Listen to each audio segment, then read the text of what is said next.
foi esse evento realizado lá em Porto Alegre. Nós três fomos participar lá. Um evento que reuniu aí as principais figuras da comunidade brasileira aqui. Foram pessoas de todos os estados, então foi muito bacana conhecer o pessoal que a gente só via no Twitter e blog, etc. Estava todo mundo lá. A organização do evento foi muito legal. As palestras, os cursos que a gente fez também valeu muito a pena.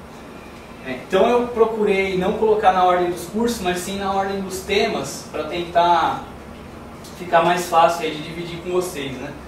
E eu fiz um curso de coaching lá com o David Husman, que é um cara americano que veio para cá, e assisti algumas palestras de coaching também. Então primeiro eu queria falar dessa aqui, que foi do Manuel Pimentel, porque ele deu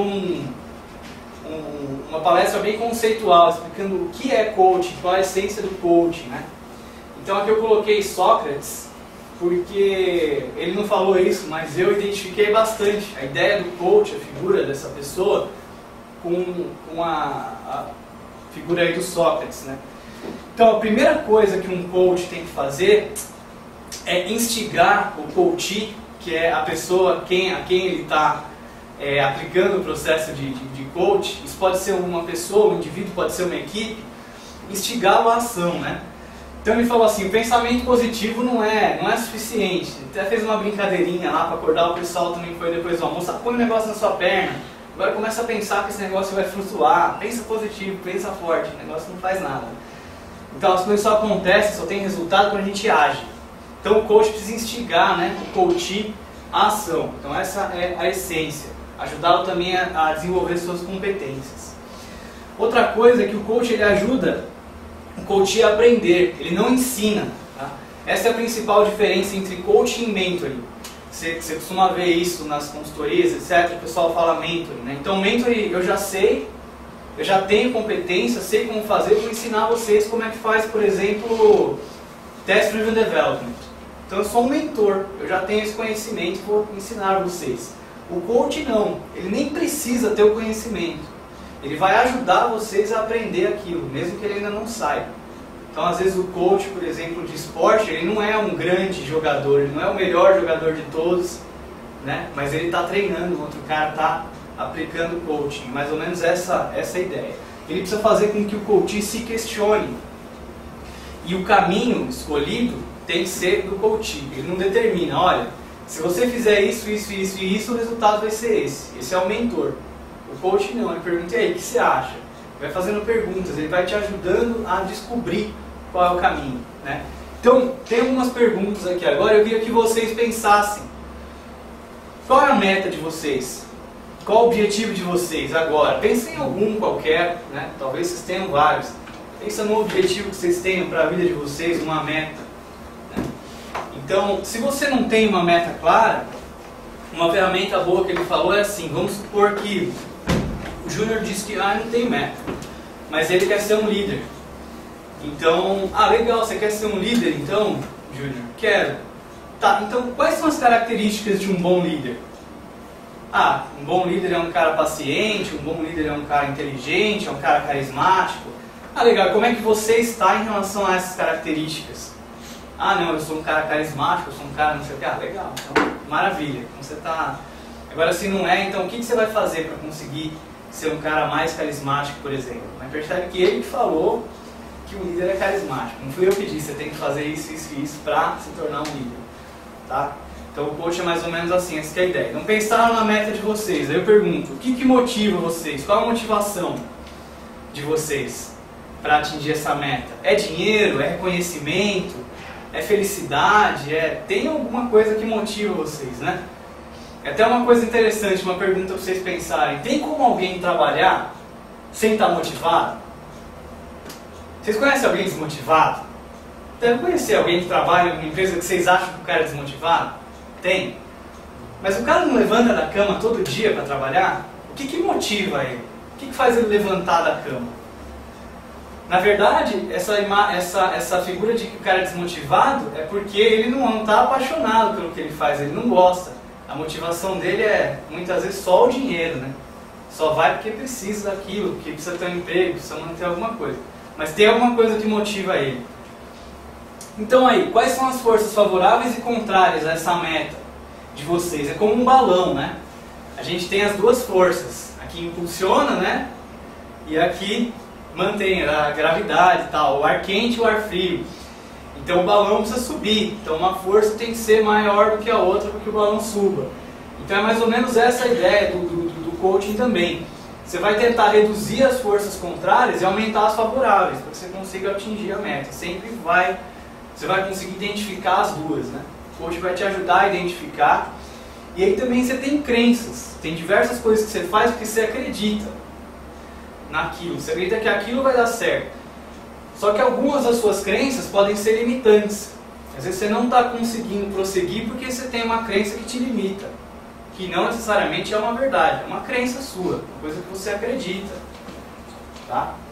Eu acredito que só pode, por exemplo, fazer programação sozinho, em par não funciona. É uma crença minha, já parte desse princípio. Né? De repente isso está errado, de repente essa minha crença não é verdade. Então a gente tem que ajudar, o coach ajuda a quebrar as crenças limitantes. O que é importante para você na sua vida? Aí, pergunta para vocês. O que é importante para você na sua vida? Agora, a meta que você pensou antes, quando eu pedi para vocês pensarem numa meta, ela tem relação com isso? Se a meta, aliás, qual é a tua missão? Uma outra pergunta difícil, né? Coisas que a gente acha que são básicas, fundamentais, às vezes para um negócio, para um produto, para uma empresa, mas para a vida da gente mesmo a gente não sabe, nunca parou para pensar. Então, qual que é a tua missão? E será que a sua meta está te conectando à sua missão? Se não tiver, você tem um problema, né?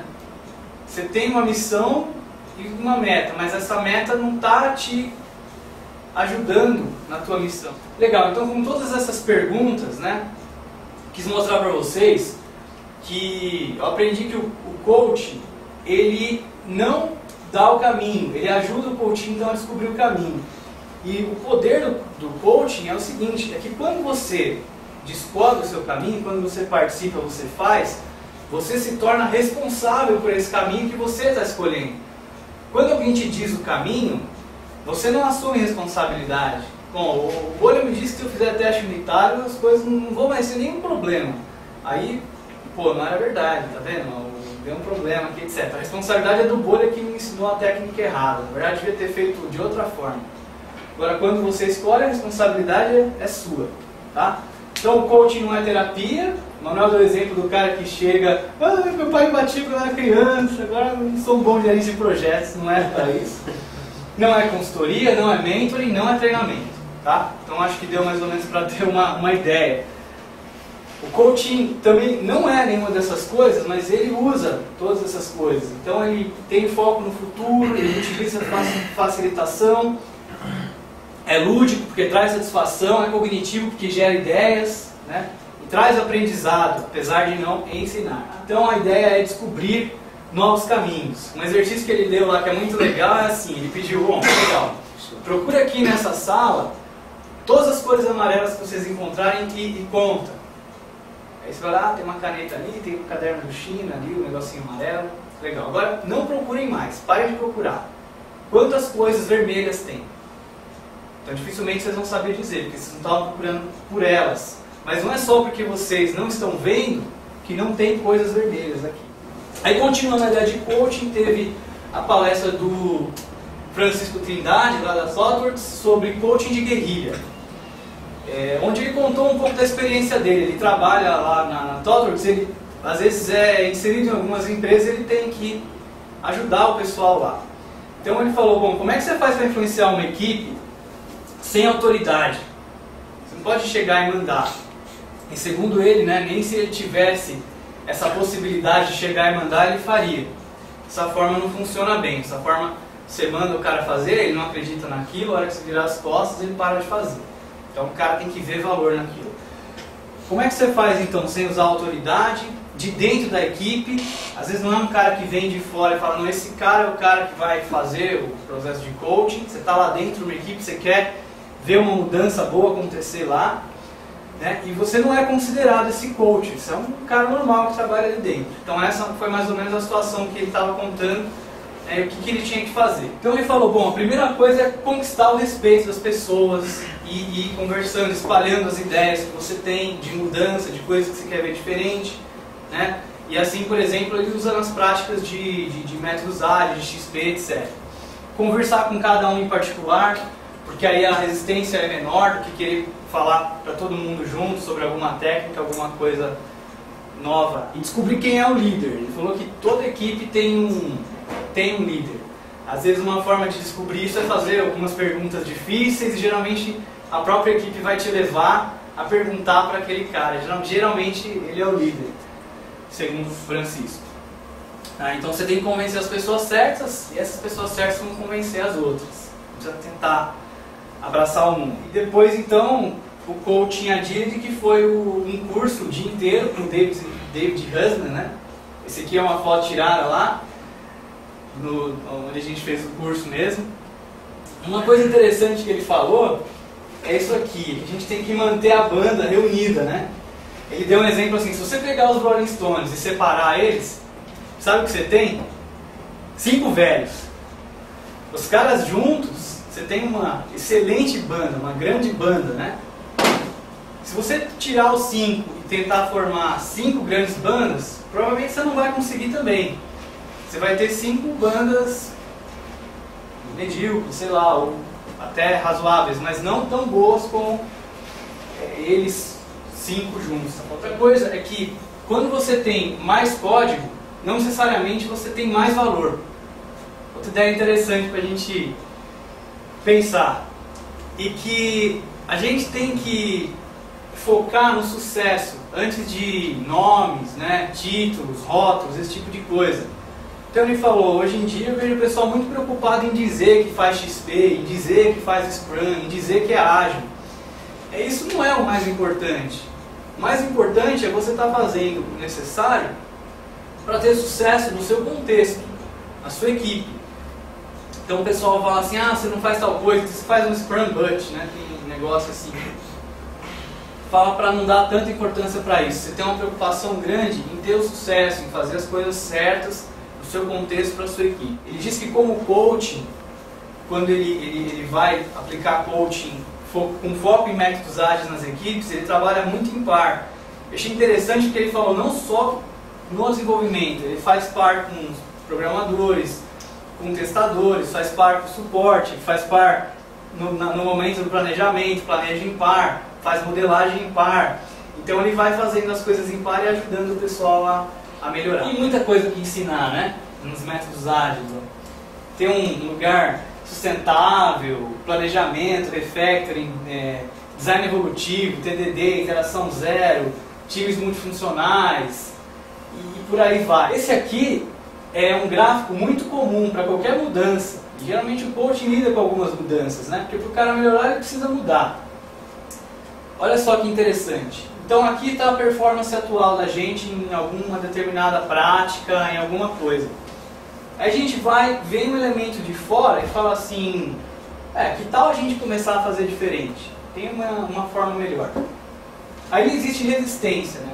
Só, mas eu fiz assim a vida inteira, estou acostumado, já estou bom nisso, você vai querer mudar. Dá uma resistência, se passa daqui entra num caos completo, agora perdemos produtividade, está pior, agora a gente não faz mais nada, não produz. Né? E aí começam a vir algumas ideias transformadoras. Você começa a melhorar. Aí começa a ter uma integração maior e você chega num novo status quo. Quer dizer, esse era o seu nível de performance e agora você melhorou. Mas para melhorar, não foi uma coisa linear. Você teve que perder um pouco de performance no começo para depois aumentar. Então é legal entender isso aqui, porque quando a gente implementa uma prática nova, como foi com os testes unitários, como foi com o refactoring, como foi com novas linguagens de programação, etc., e vai ser com todas as mudanças que nós fizermos aqui para frente, vai ter uma quedinha de performance, vai ter um momento um pouco caótico. Mas é aí que está. Essas coisas geralmente são necessárias para que você consiga alcançar o seu objetivo lá na frente, que é alcançar esse status melhor aqui. Ele fala das metas de coaching, né? Tem que ser rastreáveis, tem que ser testáveis, tem que ser tangíveis. Então, por exemplo, tangível, minhas metas para essa semana. não pode ser metas assim para a vida inteira, né, de repente. Testável é uma coisa que você possa verificar se funcionou ou não. Por exemplo, ele falou que nas stand-up meetings, ele às vezes falta e pergunta pro pessoal: e aí, como é que foi a stand-up meeting sem mim? Funcionou legal? Deu certo? Então isso para ele é uma forma de testar se o coaching está funcionando. Tá? Os testes de aceitação, por exemplo, fazem parte do DAN, no caso de você estar fazendo teste de aceitação. Você poder ver se a equipe está conseguindo evoluir sem a sua dependência e tal, uma forma de testar. Um negócio muito interessante, a gente fez um exercício lá de ouvir, a gente falou que o coaching tem que saber ouvir as pessoas bem, né? O coach, não precisa colocar aqui I have a voice, porque muitas vezes a gente não escuta as pessoas, só fala, e não para escutar. Ele pôs até uma frase de Sócrates, né, que fala assim: a gente tem duas orelhas e uma boca, então a gente deve ouvir 2 vezes mais do que fala. E a maioria de nós somos maus ouvintes. Poucas pessoas têm boas habilidades de ouvir, né? Muita gente se comunica mal, de fato. Porque enquanto você está, em vez de estar ouvindo o que o cara está te falando, você está pensando o que você vai falar depois. Nem prestou atenção. E se os dois estão fazendo isso, não tem diálogo nenhum, né? Então é uma coisa bacana para todo mundo refletir aí. Como é que estão as minhas habilidades de ouvinte? Será que eu sou um bom ouvinte? Então esse exercício é muito bacana. Tentem fazer um dia. Chega em casa e sei lá, vai conversar com alguém e você não pode falar nada. Você só pode fazer pergunta e ouvir. É um exercício legal. Vocês vão ver como é difícil fazer isso. É muito difícil, mas é muito bom também. Você começa a perceber o quanto é poderoso isso aí. E outra coisa é você saber primeiro o porquê para depois saber o como. Então quando você vai explicar alguma coisa para alguém, tem alguma ideia, primeiro você explica para essa pessoa qual o valor de fazer aquilo, o que tem de benefício. Depois você fala como, né? O porquê, o valor que aquilo tem. E o como, eles chamam de mechanics, né? São a mecânica do negócio, como é que executa aquilo. Você chega com como executa para depois explicar o valor, geralmente não dá certo.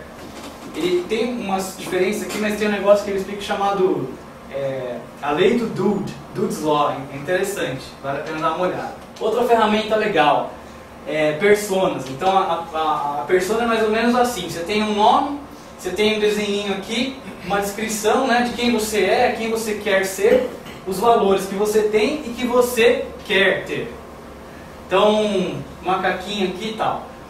E aí ele pediu para no curso a gente criar o nosso, né? O nosso perfil como coach, o que a gente queria ser e tal. E aí isso foi o que eu criei. Então, Sócrates tal, eu coloquei a descrição, né? Uma pessoa que ensina fazendo perguntas ao invés de ajudando outros a descobrir seus caminhos, né? E fazerem as melhores escolhas por eles mesmos. Os valores do Sócrates: paciência, humildade, sabedoria, respeito, mastery, evolução. Então isso aqui foi o que eu criei lá, por exemplo. Isso aqui é uma ferramenta muito poderosa também, não só para coaching, assim, de fazer as pessoas encontrarem as metas, quem elas querem se tornar, etc. Mas também para desenvolvimento de software. Porque você tem que fazer, você faz as personas dos usuários. E aí você começa a ver, bom, sei lá, o usuário do pedido, como é que ele é? Ele é um comprador, vamos dar um nome para ele então, é o Bob. Aí como é que é o Bob? O Bob é um cara de ensino superior, que gosta de velocidade, tem pressa, sei lá, tem pouco tempo. Quais são os valores dele? Rapidez, não sei o que, etc. Então quando você vai desenvolver aquela tela, você está com foco na persona do Bob, você sabe como ele é. Então isso faz com que você desenvolva coisas melhores para aquele usuário específico. Outra ferramenta, User Story Mapping, para você ter uma visão do sistema como um todo, né, de tudo aquilo que você está fazendo, do projeto inteiro. Então aqui você põe uma atividade num post-it e depois você começa a destrinchar em tarefas. Então, por exemplo, essas 3 tarefas estão relacionadas com essa atividade aqui e depois você destrincha em subtarefas, né? Seria mais ou menos assim, a história aqui as tarefas e outras coisas, ou alguma coisa mais ou menos assim. E aqui os detalhezinhos, né? Então você enxergando, você olhando isso de longe, você consegue ver tudo que você quer desenvolver, por exemplo, num projeto e as relações entre as coisas. E o Husman encaixou até as pessoas aqui no meio, fez um negócio muito legal. Beleza, então agora Finish Coaching, vou falar um pouquinho de outras coisas que a gente foi vendo, daqui a pouco o Luiz fala para vocês de XP. Então, o Planning Game foi um joguinho que a gente fez com o Philippe Crutin, é um cara francês que mora no Canadá, ele veio para cá também para ensinar um pouco para a gente disso aí. E é um jogo para você aprender a fazer planejamento de release, de versões, etc. Né? É muito legal. Coisas que a gente aprendeu aqui sofrendo, de dar errado e empiricamente, ver que não dá certo, tentar outra coisa, até a gente chegar em algumas conclusões, esse joguinho muito simples que ele fez, mostra isso tudo pra gente. Então é legal que é assim, você está preso em Marte, deu um problema lá na nave, etc. Você tem duas opções. Ou você arruma a nave para voltar para o seu planeta, ou você constrói uma civilização nova lá. E você tem deadlines. Por exemplo, se faltar água até a iteração 2, você morre. Depois se faltar comida, você morre. Depois se faltar energia, você morre. E tem as tarefas que você vai fazer que é para não faltar água, que é para não faltar energia, para não faltar comida. Da mesma forma é o projeto. Se não tiver tal coisa entregue, o cliente encerra o projeto. Esse tipo de coisa, né? Então aí você decide, por exemplo, consertar a aeronave. Aí como é que funciona? Você tem as várias tarefinhas, você tem que pensar, bom, se eu preciso ter água, essa tarefinha tem que vir antes, essa depois. Você bola mais ou menos como você quer que seja o release, né? E as interações. E aí você tem que jogar dados, dependendo do número que cai no dado, é a quantidade de defeitos que você vai ter, ou de técnico débito técnico. É difícil pensar no inglês, sabe? Aí beleza. De débito técnico. Então você começa a perceber que o que você planejou não sai nada daquilo, porque teve defeito. A outra vez não teve defeito, dava para fazer mais do que você planejou. Então a conclusão no final é o quê? Não adianta você planejar muito para frente, né? É legal você ter uma ideia dos deadlines, do que você tem que fazer primeiro, depois ter uma prioridade, mas não adianta você querer fazer tudo certinho e achar que vai ser aquilo, porque tem muita coisa que varia. Defeito, débito técnico, etc. né? Então o dado, como ele é incerto, ele representou bem o que acontece na realidade. Tá? Então imagina um cara que está começando agora com métodos ágeis, o cara jogou esse joguinho lá e voltou com essa ideia na cabeça. A gente teve que apanhar pra caramba para descobrir isso, né? Então achei muito legal o jogo. E depois, ninguém menos do que o Martin Fowler.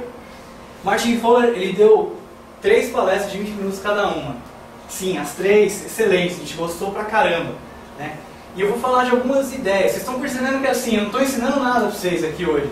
Estou dando um monte de ideia, um monte de coisa que a gente viu, para que se vocês tiverem interesse, depois vocês podem perguntar para a gente, ou então pesquisar, tá? Porque não dá para ensinar tudo, mas dá para passar um pouquinho de cada ideia. A primeira palestra dele foi a essência, né, dos métodos ágeis, a essência do Agile. E ele falou de um fenômeno, vamos dizer assim, chamado Semantic Diffusion. Que eu fiz uma relação disso com um telefone sem fio. Você lembra daquela brincadeirinha? Eu falo uma coisa pro Daniel, ele fala pra Flávia, não sei o que, quando chegou no Lui ali, tá um negócio totalmente diferente daquilo que eu falei. E todo hype, tudo que tem uma popularidade muito grande, acontece isso também, exatamente a mesma coisa. Porque geralmente o pessoal não vai na fonte, né? Vai um passando pro outro, etc, vai vendo, aí lê no blog, não sei o que, daqui a pouco, você vai naquela empresa que o cara tá falando que tá fazendo XP, Agile, sei lá, e você vê um negócio que você nunca falaria que era Agile. Fala, como nunca disse isso, cara? Como é que você fala que eu falei isso? Não, foi passando, chegou. Essa é a ideia mais ou menos. Isso acontece com métodos ágeis hoje. Outra coisa que ele falou, o slide tá ruim aqui de ver, mas é a instabilidade dos requisitos.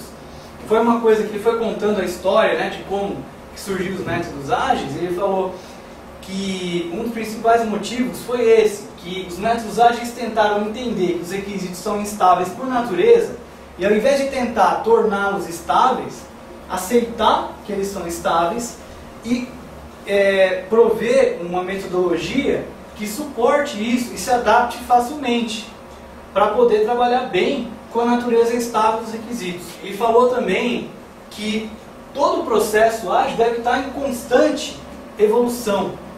Então, não é você pegar o by the book, o livro, se tiver lá 1, 2, sei lá quantos anos fazendo a mesma coisa igualzinho, não melhorou nada, meu, tem coisa errada, cara. Porque você não evoluiu. Então é natural que você mude algumas coisas. Claro que isso vai estar alinhado com os princípios lá, mas que você faça algumas mudanças, que você torne o processo sempre melhor.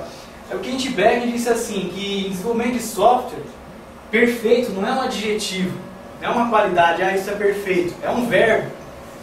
Tá? Então, está sempre mudando. Essa que é a ideia. E ele fala assim, você está fazendo a mesma coisa há mais de um ano, você não está sendo mais ágil. O valor do design foi a segunda palestra de 20 minutos que ele deu. Então aqui tem uma premissa, né? A gente precisa colocar menos esforço na qualidade dessa vez, porque daí a gente entrega mais rápido. O cliente está precisando, tal, não sei o que, então não vamos testar tão bem, não vamos se preocupar tanto com isso, vamos fazer logo e entregar. Será que é verdade isso aqui? Será que isso aqui funciona mesmo? Então, o Fowler desafiou isso aqui, né? Provavelmente não. A nossa experiência aqui mesmo mostra que não. Quando a gente faz isso, o que acontece? A gente se ferra, né? Tem 5 tarefas e depois 15 bugs. Ou seja, o tempo que a gente achou que ganhou, na verdade a gente perdeu. A qualidade de software, ele colocou aqui 3 aspectos importantes, né? Que a gente enxerga como um software de qualidade. O primeiro deles é ter uma interface de usuário agradável, né? O segundo é não ter muito defeito. E o terceiro é você ter um design modular e bom. Só que isso aqui é invisível para o usuário. Não é uma coisa que ele consegue ver, é um aspecto interno da qualidade. Então isso é o que se chama de qualidade interna, né? E ele falou assim, muita gente não dá bola para isso. Eu passei a minha vida inteira me importando com isso aqui. Tá? Então vamos ver se isso é importante mesmo, né? Ó, segundo ele, conforme o tempo vai passando, adicionar novas features, novas funcionalidades, vai se tornando difícil, né? Cada vez mais difícil. É verdade isso? Vocês têm essa sensação aqui? Conforme a gente vai, o software vai aumentando, o tempo vai passando, vai se tornando mais difícil de acrescentar novas funcionalidades. Eu sinto muito isso, creio que isso é verdade. Todo projeto que eu trabalhei até hoje foi assim. Tá? Só que se você tem um código limpo, refatorado e testado, aí é que vem o valor da qualidade interna. Por quê? Porque, apesar de se tornar mais difícil, você vai reduzir muito essa dificuldade de adicionar coisas novas, à medida que o software cresce. Tá? Aí ele fala do técnico, do débito técnico. E ele fez esse quadrante aqui, que ele foi explicando um a um até que chegou aqui. Então você tem mais ou menos aqui o cara que é reckless, que é o cara que não se preocupa com as consequências, é imprudente. E aqui você tem o cara prudente. Aqui você tem o cara que tomou uma decisão de forma deliberada, né? Ou seja, que analisou e decidiu em cima de uma análise. E o cara que, né, foi acidental aqui. Não foi uma coisa deliberada. Então tá. Aí quando você então é reckless e deliberated, significa você não está nem aí e decidiu, fala assim, a gente não tem tempo para design, a gente não tem tempo para se preocupar com refactoring, a gente não tem tempo para fazer um código limpo.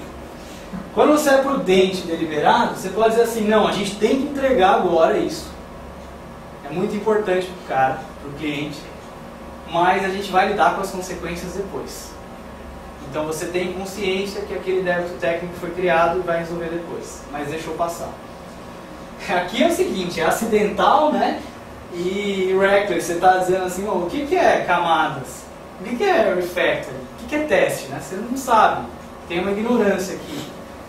E quando você é prudente e inadvertent, é o seguinte, você é um cara preocupado com isso, você está ligado, só que você percebeu que a decisão que você tomou lá atrás não era a melhor, hoje você faria diferente. Então aí gerou um débito técnico, certo? Até mesmo pelo tempo que vai passando, etc., uma série de coisas, o débito técnico vai ficando, você tem que atualizar, tem que melhorar aquilo. Então são as 4 formas aí de se gerar débito técnico.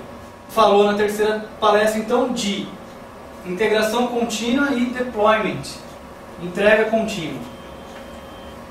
Então a ideia é assim, muita gente pensa, quando uma coisa é difícil, vamos evitar fazer o máximo possível. E o desenvolvimento ágil diz mais ou menos o contrário. Quando uma coisa é difícil, a palavra painful é dolorosa, né? Faça com mais frequência, porque a tendência é ela se tornar menos dolorosa à medida que você faz. Então tá aqui, ó. A ideia é que todo mundo tem que fazer integração com mainline, a ideia da integração contínua, Mainline, no nosso caso, é master do Git todo o dia, pelo menos uma vez. Então esse negócio de branches de um mês, branches de 6 meses, isso aí é loucura. Todo dia, pelo menos uma vez, fazer integração com o Mainline. E ele diz o seguinte, uma coisa que eu acho que vocês vão reconhecer. Eu demorei um pouco para entender isso aqui, mas sem integração contínua, as pessoas relutam a fazer o refactor. Beleza, criei um branch aqui, eu sei que eu estou trabalhando nele há 2 semanas. Aí eu estou mexendo numa classe lá, nota fiscal, e eu sei que o Robson também está mexendo nela, no outro branch. Aí eu percebo, pô, cara, isso aqui não era para estar aqui, era para estar em outro lugar. Mas eu penso assim, pô, o Robson está mexendo aqui também, cara. Larga assim mesmo, depois a gente refatora. Então você fica relutante, porque você tem medo de dar conflito. Você não refatora. Qual o preço de não refatorar? Outra coisa, outra ideia, que aí já vem para o delivery, né? para o deploy. Só quando o software está na produção é que ele oferece benefícios realmente para os clientes. Não adianta você estar com a tarefa pronta, mas você vai segurar ela mais 2, 3 meses para enviar aquilo para a produção.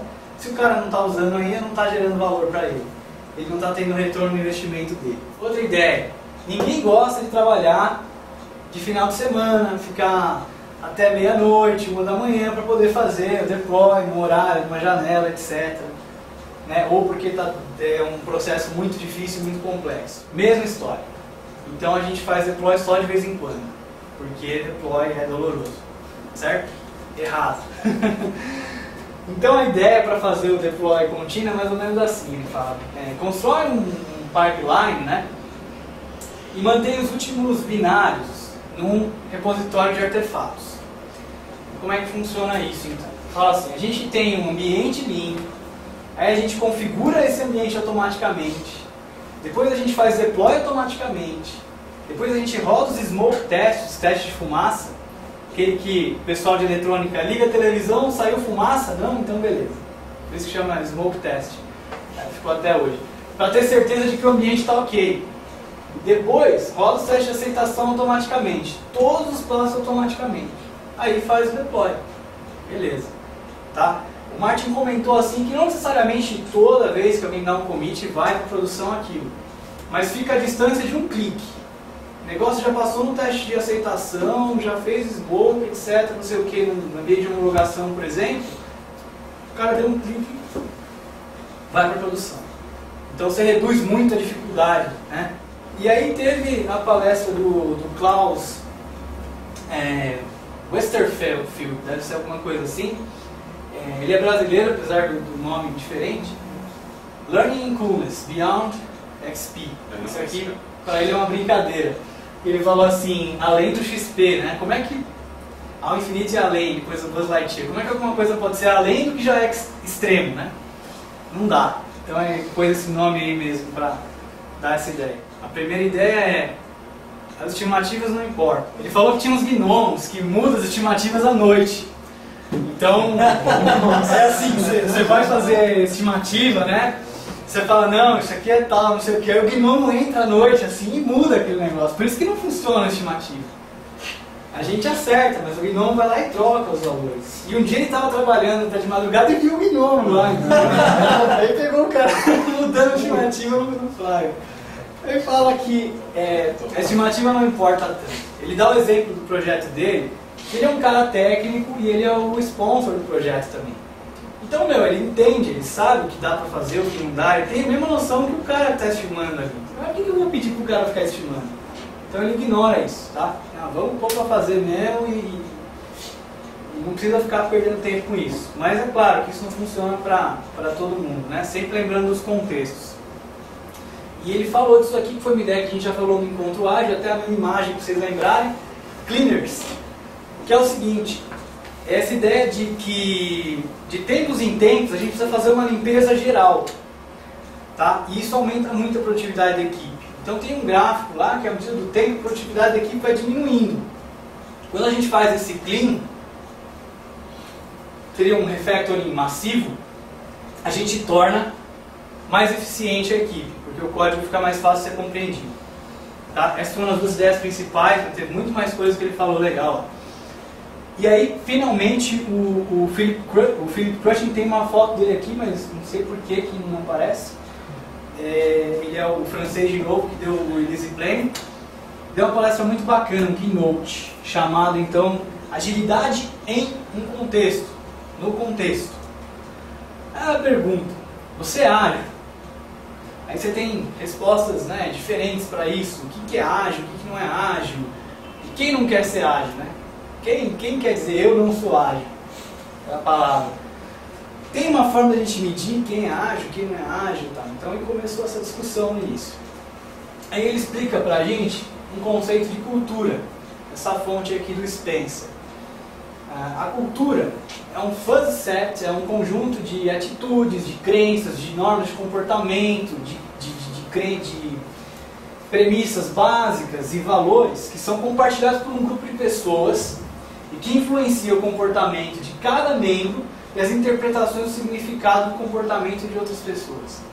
Essa foi a ideia que ele deu de cultura. Aí, com esse conceito em mente, ele diz o seguinte: você tem o comportamento do cara, que tem que refletir os valores dele, a forma que você age, que você se comporta, reflete os seus valores, aquilo que você considera importante, que reflete no que você crê, no que você acredita, que reflete na sua cultura. A gente viu o conceito. E que ele explica então o conceito de meme, né, em português, que é um building block, um bloco de cultura, e o miniplex, que é um conjunto de blocos de cultura. E a gente geralmente cria esse conjunto de blocos e vai disseminando isso. E aí tem um problema, que é muito parecido com a ideia de semente de Diffusion lá do Fowler. Você experiencia uma série de práticas, você vive uma série de práticas e vê que dá certo.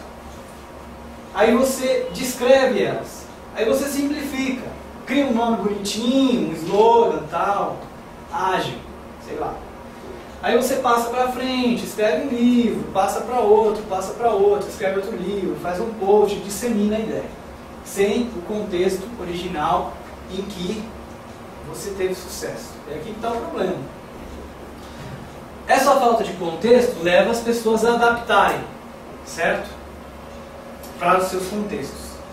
E aí é que vem o problema da religião ágil. O meu agile é diferente, é melhor que o seu, eu sou mais ágil que você, etc. Você começa a ficar nessa ideia de quem é mais ágil, quem está fazendo certo, quem está fazendo errado, e perde o foco de o que está dando certo para você no seu contexto ou não. Passa a ser mais importante você dizer que o cara está fazendo todas as práticas de XP do que dizer se ele está tendo sucesso no projeto ou não está. Então isso aqui é furado, tá? Agilidade não vem numa lata. Você fala, se eu fizer tudo isso aqui numa caixinha, então eu sou ágil. Essa aqui é a ideia do Crutchlow. E ele fala assim, você tem métodos diferentes para diferentes questões. O XP, ele fala da prática, está aqui no centro. O Scrum, ele fala mais de gestão. E o Lean, dos princípios. Se você pegar o Lean, você consegue chegar aqui no centro tranquilamente. Porque todas as práticas de XP, elas estão relacionadas com os princípios Lean.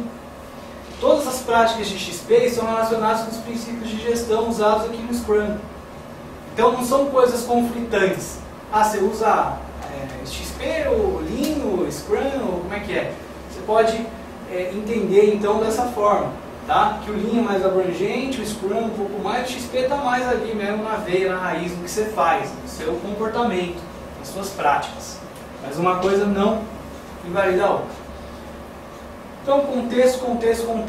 Essa é a ideia principal, acho que foi o main point lá do evento, que a gente trouxe de ideia mais forte. Tem que considerar o teu domínio de negócio, o número de instâncias do teu software. É uma só? É um software as a service? É milhares de centenas de instâncias? Maturidade de organização? É uma empresa madura, grande, pequena? É uma startup? Qual que é o nível de inovação na empresa? É um produto novo? É um produto antigo? Né? Tem muito código legado? Etc. Qual que é a cultura? Como é que é a comunicação? Como é que é a confiança entre as pessoas? Né? Etc. Então, ele definiu a agilidade dessa forma no final. É a habilidade de uma organização de reagir e adaptar essas mudanças no seu ambiente de forma mais rápida do que as mudanças. O curso que eu fiz lá foi Introdução à Programação Extrema, ou XP. Todo mundo conhece. Foi muito legal o curso, foi apresentado por 6 palestrantes de uma vez, assim. Parece estranho, mas foi bem legal porque os 6 eram bem experientes, né? Tinham bastante experiência, então tiravam bastante dúvida, houve bastante discussão, então foi muito produtivo. E assim, de uma maneira geral, foi bem legal, né? Houve bastante discussão e eles focaram bastante assim nos valores, né? Tentar passar os valores do XP. A gente sempre fala que XP todo mundo já ouviu falar, mas eu acho que não ficou bem claro, né, o que o XP, né, prega pra gente, os valores do XP. Então eu vou falar um pouquinho deles aqui para fixar pra gente os valores. O primeiro valor é a comunicação, né? Então um dos problemas é a falta de comunicação, porque quando dá um problema, né, às vezes ninguém sabia, ninguém comunicou, ninguém conversou, então isso é muito ruim, porque todo mundo faz parte do time, todo mundo está junto, então todo mundo tem que estar ciente do que cada um está fazendo, ou pelo menos os envolvidos, né, tem que estar ciente do que cada um está fazendo, porque o objetivo é mútuo, né, todo mundo está fazendo para o mesmo objetivo, então a comunicação tem que ser intensa, desde quem conversa com o cliente até quem está codificando, testando, todos os envolvidos têm que estar se comunicando e tem que se juntar sempre para resolver o problema junto. Essa é a importância da comunicação, né? Outro valor é a simplicidade. Simplicidade lá foi legal ter definido assim, é a arte de maximizar o trabalho que não é feito, né? E porque é a arte de você fazer um negócio bom, né? Um negócio que seja fácil de usar, mas que não precisa de tanto esforço, né? Então a gente tem que ter essa simplicidade, né, em mente para criar algo de valor, né? Trazer algo que tenha valor, que seja fácil de manter, de dissipar. Mas a gente tem sempre, com essa simplicidade, a gente tem que manter em mente que a gente tem sempre que fazer o mais simples possível, o que o cara quer e o que ele precisa, sempre o que foi pedido e o que ele precisa, nada mais. Porque se você quer fazer alguma otimização, já adivinhar o que o cara vai pedir, isso aí só gasta o seu tempo e às vezes nem vai ser notado, nem vai ser usado, né? Então você tem que saber fazer o que ele precisa, o que vai ser necessário para ele naquela hora. Isso que vai agregar valor para ele. A gente tem que tentar evitar aqueles já que eu estou fazendo, vou fazer isso aqui também. Isso aí a gente tem que começar a evitar.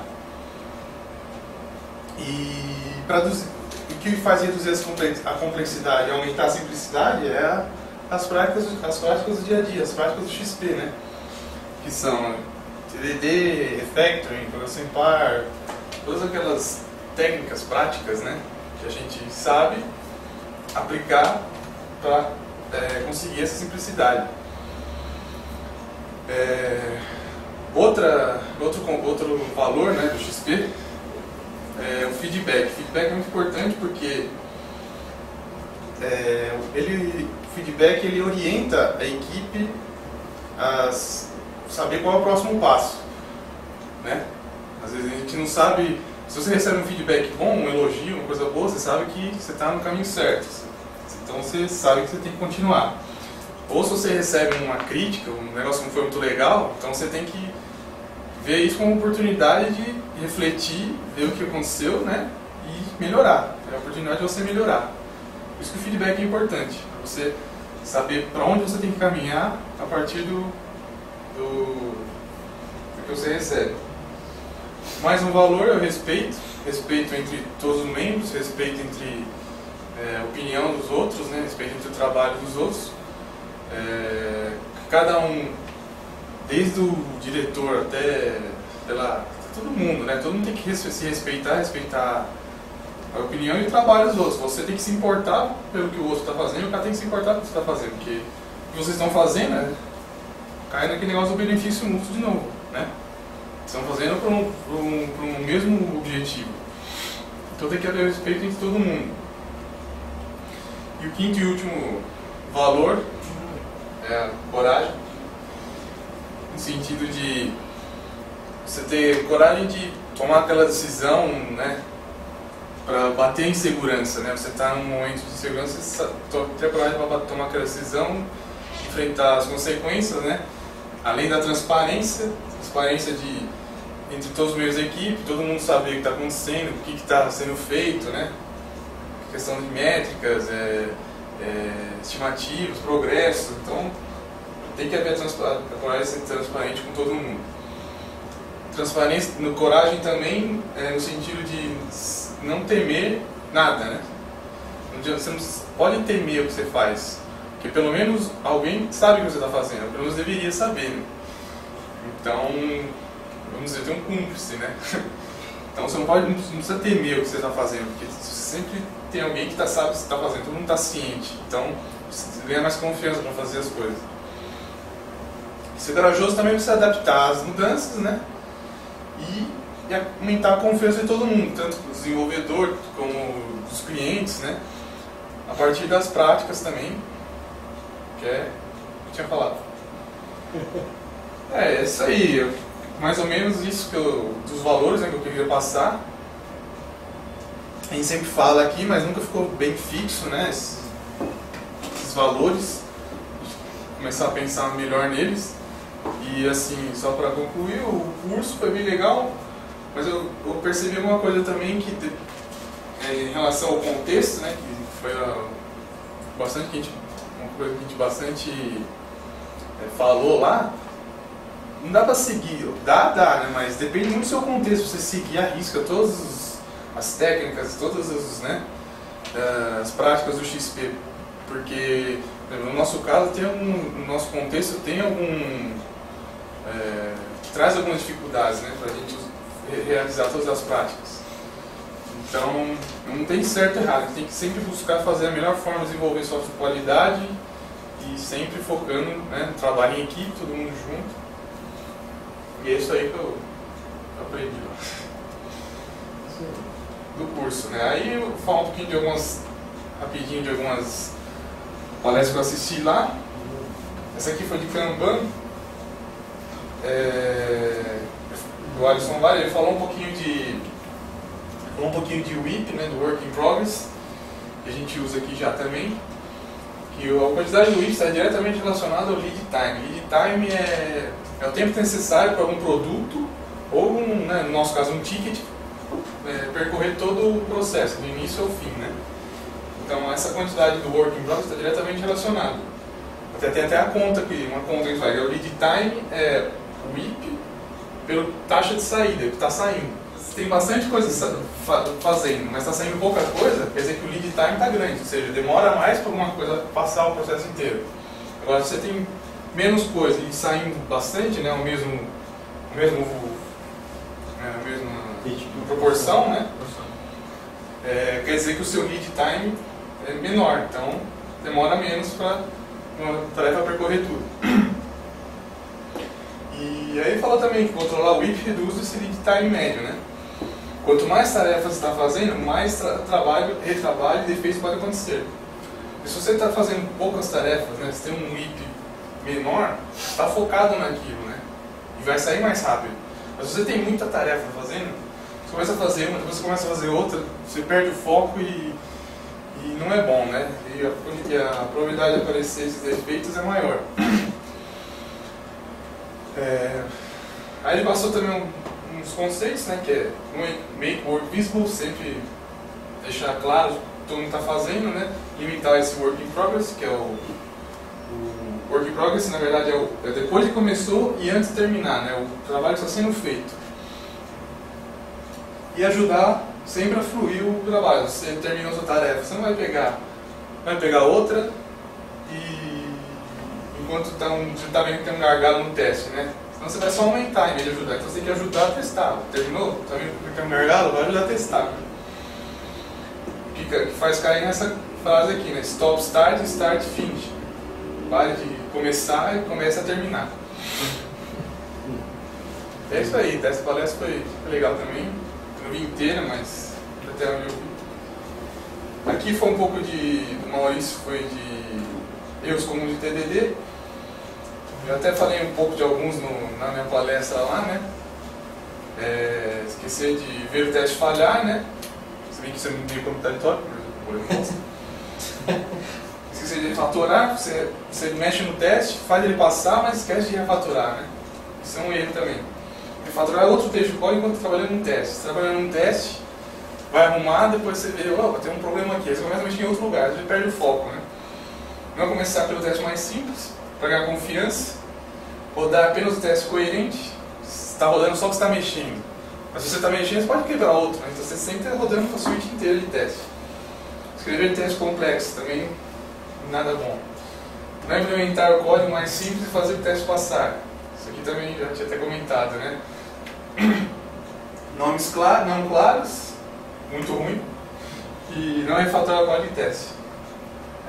Deixa eu falar. Que também tinha mais ou menos a ver, essa outra, Eduardo Guerra, de refatoração de teste, foi uma palestra bem teórica, assim.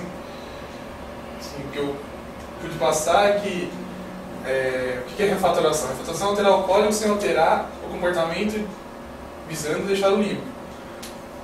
Teoricamente, né, muitos falam que se refatorar tem que ter teste. Se não refatora e não tem teste, né, você não está refatorando, mas se você refatorar com confiança, né, você tem que ter o teste. Aí ele falou um pouquinho dos elementos de teste, né, lá que senão fica muito rápido. E é isso aí. Foi legal também que ele comentou aquela frase que eu falei, que a qualidade do teste é tão importante quanto a qualidade do código. Que é o que eu vi no Clean Code lá, também já tinha falado. É isso aí. Tinha para passar, isso aí. Então, a apresentação está no Creative Commons, tem as fontes, vocês podem usar isso aqui. Meio corrido, mas... Desculpa aí ter demorado mais que o tempo. Valeu, obrigado.